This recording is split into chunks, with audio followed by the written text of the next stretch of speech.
What are your memories of your matches with Ron Garvin? I wished many times I'd have just found a building to jump off of.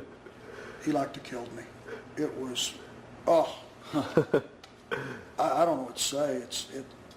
It stands out. I mean, there's a few guys that stand out. I mean, there's Buzz Sawyer. You know, I've been in fights with him that were just brutal. Ronnie Garvin is another one.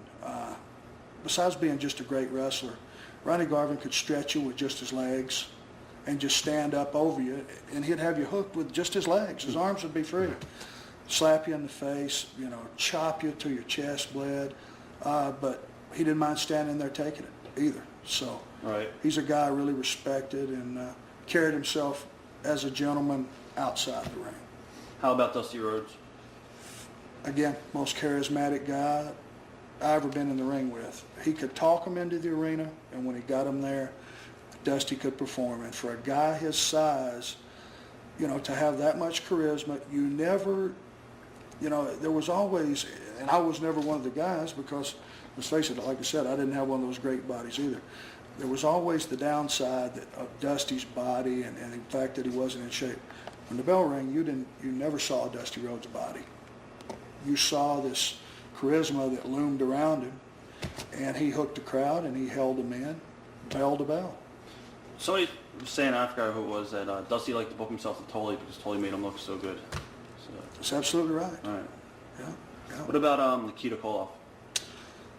Again, Nikita and I butted heads a little bit at first.